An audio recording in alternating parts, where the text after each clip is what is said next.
مقامات داخلدار در سال 2022 و سه ماهه اول سال 2023 519 جنایت کروپسیونی و جنایت‌های اقتصادی دارای خصوصیت کروپسیونی را آشکار و 435 پرونده جنایتی آغاز کردند. همچنین از جانب مقامات حفظی حقوق 354 جنایت خصوصیت تروریستی و اکستریمیستی داشته آشکار و از روی این حالت‌ها نسبت به 350 نفر پرونده‌های جنایتی آغاز کرده شدند. طبق معلومات رسمی تا 1 مارس سال 2023 1905 نفر ساکنان ولایت در دولت‌های خارجی به تحصیل غیرقانونی دینی فرا گرفته شدند که تا امروز 1796 نفر آنها به جایهای زیست دائمی خود برگردانیده شده. حالا 109 نفر در خارج کشور قرار دارند. انا خارج کشور بودگیش انا حادثه‌ای که دیروز در سرحد ناحیه ونج رخ داد انا هم خیشیده میگردند همچون تروریست شهروندان ناحیه عبدالرحمن جامی.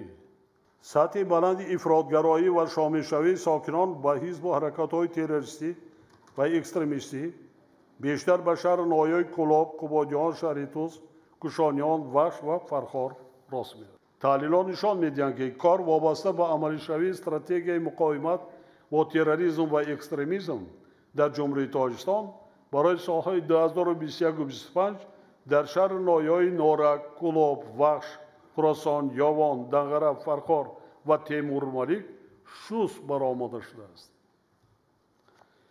موافق معلومات در شهر ناحیه‌های ولایت حالت‌های خرید و فروش غیرقانونی زمین و غصب خودسرانه آن تا حال از بین نرفتند. در این سمت طی 1 سال 3 ماه آخر 7392 قانون ویرانکنی آشکار گردیده 3977 نفر به جوابگری مادی، انتظامی و مأموری کشیده شده است. برای غیرقانونی دادن زمین، خودسرانه اشغال نمودن قطعه زمین و دیگر جنایت‌ها از جمله جنایت‌های منصبی و جنایت‌های دارای خصلت کروپسیونی به زمین علاقمند 603 پرونده جنایتی آغاز گردیده است. با سندهای اعتنایی پروکوروری 7816 گکتار قطعه‌های زمین خودسرانه اشغال شده و غیر قانونی تقسیم گردیده به حالت اوله برگردانیده شدند. سنجشان نشان می‌دهند که صادرشوی قانون ویرانکنی‌های زمین از جانب شخصان منصبدار مقامات داخلدار دولتی که خود متصدی پیشگیری و برطرف نمودن قانون شکنی میباشند تا به حال جای دارد. من یک دو مثال میارم برای شما معلومات شما. مثلا خدایارزاده در اساس قرار رئیس ناحیه واسع از 20 ایونی سال 2017 با وظیفه معاون رئیس این ناحیه تعیین گردیده. اینچنین وکیل مجلس وکیلان خلق ناحیه بوده برای برآمدن از حد وکالت‌های منصبی و ساختکاری خدمتی به غیر قانونی دادن قطعه زمین در مجموع در 196 لحظه جنایت دست داده است.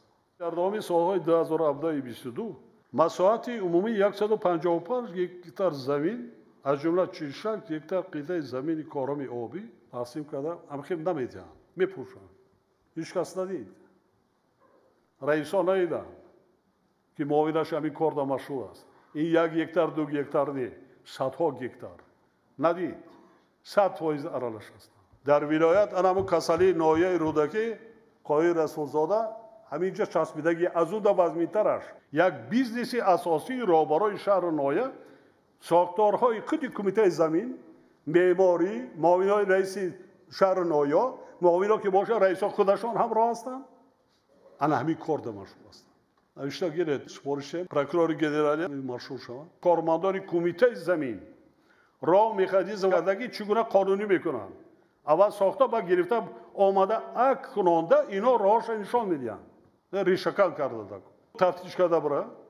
همچنین نسبت با معاون رئیس شهر کلاب حفیظов، رئیس کمیته اداره زمین ناحیه خراسان حبیبزاده، رئیس جماعت دیهات ثروت استقلال ناحیه کوشانیان سعیدov و دیگران با گناه دست داشتن در قانون ویرانکنی وابسته به زمین پرونده‌های جنایتی آغاز کرده شده با حکم سود محکوم گردیدند. дар ҷараёни санҷӣ дар вилояти Хатлон 65 ҳолати ғасби замини муассисаҳои таълимӣ, заминҳои мактабҳоро дар масоҳати қариб 21 гектар замин, Қубодиён 8 гектар, Ҷайҳун 6, Кӯлоб 6, Восия 6, Абдураҳмони Ҷомӣ 5, Дӯстӣ 5, Шаҳритуз 5, Темурмалик 5, Кушониён 4, Ёвон 2, Хӯросон 2, Бохтар 2, Носири Хусрав, Ҷалолиддини Балхӣ, Норак, Ховарик ва Фархор як ҳолати ошкор гардид, онче ки санҷиш карда буд. Аксари ҳолатҳо бо қарори раисони шаҳри ноё таъиноти заминҳо барои бунёди манзилҳои истиқоматӣ ё иншооти хизматрасонӣ иваз карда шуданд. Чӣ хел мана ин қарорро биравардем ку? Чӣ хел шарик нестӣ? барои чӣ? Инак қарорро иваз кардем ку? ин ки худро бетарам ман нестам, ман кор надорам, муовини раиси ман, раиси кумитаи меъморӣ, раиси кумитаи замин, манам кор карда медонам ҳама ино ки ҳастанд, чӣ ҳастанд, чӣ кор мекунанд. бе иҷозати супориши шумо бела якҷода вай намекунанд, риштаро намекашанд. дар ноҳияи Кушониён соли 2015 бо қарори собиқ раиси ноҳия майдони 1 гектар замини варзишгоҳи мактаби рақами 64 ба сардори филиали муассисаи давлатии экспедитсияи мубориза ба зидди малак дар вилояти Хатлон Давлатзода Раҷабалӣ дода шудааст. Номбурда ин заминҳоро ба шаҳрвандон барои бунёди манзили истиқоматӣ фурӯхтааст. мисоли дигар, то имрӯз масоҳати мактаби рақами 12 диҳаи навободи ҷамоати диҳоти Тугараки ноҳияи Восӣ аз 8 гектар ба масоҳати 1,9 гектар расидааст. беш аз 6 гектар замини муассисаи соли 2010 бо қарори раиси ноҳияи Восӣ ба 100 нафар сокинони ноҳия ҳамчун замини назди ҳавлигӣ тақсим карда додааст. ҳамин хел метавам.